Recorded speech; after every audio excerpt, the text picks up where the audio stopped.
Hello student, स्वागत है आप सभी का उत्तर प्रदेश पॉलिटेक्निक के एक नई वीडियो में। और बात करेंगे इस वीडियो में B2P के वाईवी यानी कि ईयर बैग के रूल के बारे में कि ईयर बैग का रूल क्या है, कब बच्चों का ईयर बैग लगता है, ईयर बैग होता क्या है और इससे बचने के उपाय क्या क्या है। अगर आपकी वाईवी लग गई है तो कैसे कैसे किन किन तरीकों से आप इससे बच सकते हैं, ए टू जेड आपको सारी जानकारी मिलने वाली है।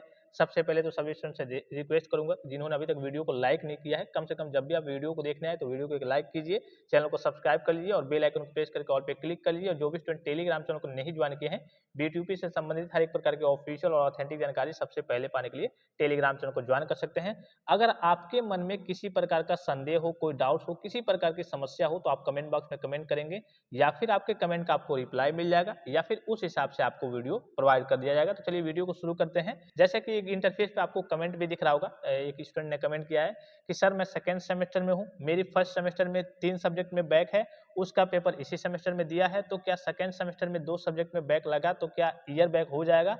प्लीज वीडियो बना करके बताइए। ठीक है, अगर आपके मन में भी किसी प्रकार का संदेह होगा, कोई डाउट्स होगा तो आप कमेंट बॉक्स में कमेंट करके जरूर पूछ सकते हैं। ठीक है, और आपके कमेंट का आपको रिप्लाई मिल जाएगा या फिर वीडियो में आपको बना करके बता दूंगा। जैसे इनके कहने का मतलब है कि इनकी फर्स्ट सेमेस्टर में कितनी बैक है, 3 बैक है। और इन्होंने, आपको मालूम है कि बैक पेपर का एग्जाम आपको देने का मौका मिला था सेकंड सेमेस्टर में। इसी प्रकार से मान लीजिए कि आप सेकंड ईयर के भी स्टूडेंट्स हो सकते हैं, यानी कि थर्ड सेमेस्टर और फोर्थ सेमेस्टर का आपने हो सकता है इस बार एग्जाम दिया होगा, तो सेम स्थिति सबकी रहती है, सेम चीजें रहती है। तो यहाँ पे देखिए, मान लीजिए कि इनके कहने का मतलब है कि चलिए मेरी फर्स्ट सेमेस्टर में 3 सब्जेक्ट में बैक थी और सेकंड सेमेस्टर में मान लीजिए कि मेरी 2 सब्जेक्ट में बैक लग जाती है, टोटल सब्जेक्ट की संख्या कितनी हो जाएगी, 5 हो जाएगी। तो इस केस में आपकी वाईबी हो जाएगी। लेकिन यहाँ पे देखिए, मान लीजिए कि इन्होंने बैक पेपर का भी एग्जाम भी दिया है 3 सब्जेक्ट का, इसमें से अगर एक भी क्लियर हो जाता है या फिर हो सकता है कि सेकंड सेमेस्टर में इनकी बैक ना लगे, तो इस केस में ये बच जाएंगे। ठीक है, अब कहने का सीधा मतलब क्या है, सपोज कीजिए आपका किसी भी सेमेस्टर में मान लीजिए जब भी बैक लगता है, जैसे मान लीजिए कि हो सकता है कि आपके फर्स्ट सेमेस्टर में बैक लगे या फिर सेकंड सेमेस्टर में या फिर थर्ड सेमेस्टर में या फिर फोर्थ सेमेस्टर में, तो ये आपका क्या होता है, ये आपका फर्स्ट ईयर हो गया, ये आपका सेकंड ईयर हो गया और जो फिफ्थ और सिक्स हो गया ये आपका फाइनल ईयर हो गया। तो हम फाइनल ईयर के बच्चों के बारे में बात नहीं करेंगे, क्योंकि इनकी जो, अगर मान लीजिए कि सिक्स सेमेस्टर का, मान लीजिए जिन्होंने बच्चों, जिस भी बच्चे ने इस बार पेपर दिया है, उनकी अगर कितनी भी सब्जेक्ट में बैक लगती है तो उनकी ईयर बैक नहीं होती है, उनकी स्पेशल बैक होती है, वो स्पेशल बैक की कैटेगरी में चले जाते हैं। तो हम यहाँ पे इन बच्चों की बात नहीं करेंगे, यानी कि जो बच्चे अभी फाइनल सेमेस्टर यानी कि सिक्स सेमेस्टर का एग्जाम दिए हैं वो स्पेशल बैक पेपर की कैटेगरी में जाएंगे, वो ईयर बैक पेपर की कैटेगरी में नहीं जाएंगे, मतलब कि ईयर बैक की कैटेगरी में नहीं जाएंगे, फेल की कैटेगरी में नहीं जाएंगे। तो इनके बारे में मैं आपको अलग से एक विशेष वीडियो प्रोवाइड कर दूंगा। विशेष करके आप ध्यान देंगे जो फर्स्ट ईयर के स्टूडेंट्स हैं और सेकंड ईयर के स्टूडेंट्स हैं। अब जो फर्स्ट ईयर वाले स्टूडेंट्स हैं सेकंड सेमेस्टर का एग्जाम दिए हैं तो वो सेकंड ईयर में पहुंच गए होंगे, जो बच्चे फोर्थ सेमेस्टर का एग्जाम दिए हैं वो कह लीजिए कि फाइनल ईयर में पहुंच गए होंगे, यानी कि फिफ्थ सेमेस्टर में पहुंच गए होंगे।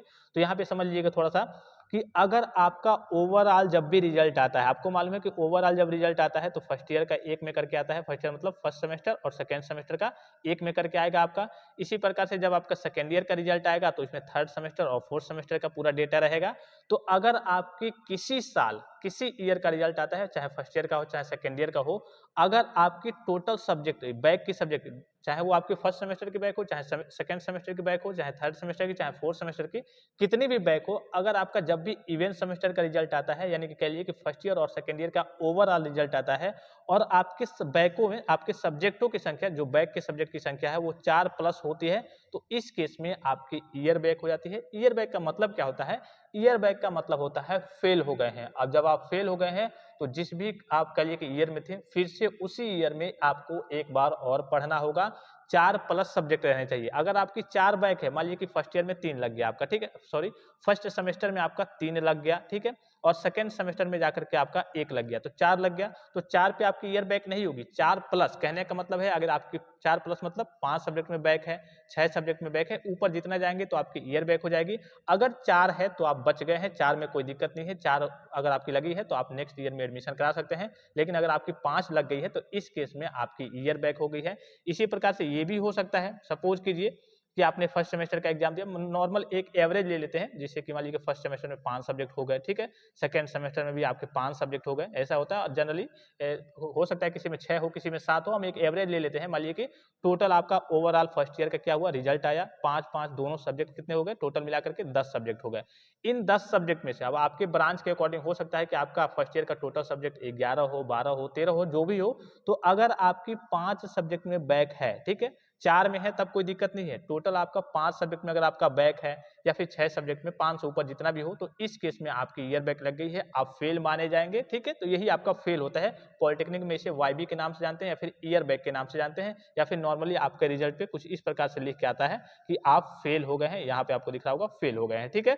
अब इससे बच कैसे सकते हैं? तो जब भी आपका रिजल्ट डिक्लेयर होता है, आप फेल मान लीजिए हो गए, ईयर बैक लग गई, तो आपको एक मौका मिलेगा रीचेक कराने का, ठीक है? मतलब कि आप अपनी कॉपी को दोबारा चेक करा सकते हैं। जैसे मान लीजिए कि आपके 6 सब्जेक्ट में बैक है, ठीक है?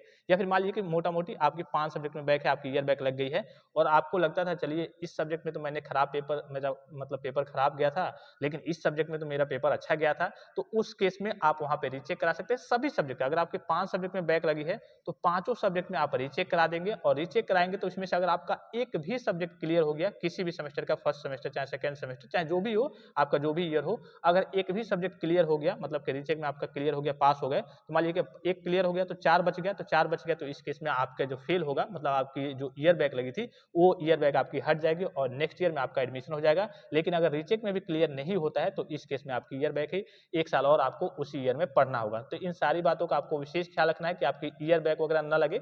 जब भी इसीलिए कहा जाता है कि कम से कम कोशिश कीजिए कि अगर मान लीजिए कि आपके 5 सब्जेक्ट हैं, तो 3-4 में इतनी तैयारी कीजिए कि हाँ, 3-4 तो ऐसे ही निकल जाए, 1-2 में बचा भी रहेगा तो कोई दिक्कत की बात नहीं है, ठीक है? तो ये आपका ईयर बैक का पूरा प्रोसेस होता है। ये आपका कहिए कि एक तरीके से नियम होता है कि हाँ, अगर आपके 5 सब्जेक्ट में बैक लग गई किसी भी ईयर में, तो इस केस में आप ईयर बैक की कैटेगरी में चले जाएँगे और यहाँ पे अगर आपके सब्जेक्ट की संख्या मान लीजिए कि रीचेक में क्लियर हो जाती है, मान लीजिए कि रीचेक का आपने फॉर्म फिलअप किया, 5 सब्जेक्ट में बैक थी, 1 क्लियर हो गया, 2 क्लियर हो गया, यानी कि जितना भी क्लियर हो जाएगा, अगर 1 भी क्लियर हो जाएगा तो यहाँ पे अगर आपके सब्जेक्टों की संख्या 4 हो गई, तो इस केस में आपका ईयर बैक हट जाएगा। तो यही कहिए कि ये एकमात्र सॉल्यूशन होता है अगर आपका ईयर बैक लग गया है, तो एकमात्र ये सॉल्यूशन होता है कि आप रीचेक कराइए। रीचेक कराएँगे उसमें से 1-2 सब्जेक्ट जो भी हो, जितना क्लियर होना होगा, क्लियर हो जाएगा तो आपकी ईयर बैक हट जाएगी। इसी प्रकार से मान लीजिए कि अगर आपकी 8 बैक है, ठीक है?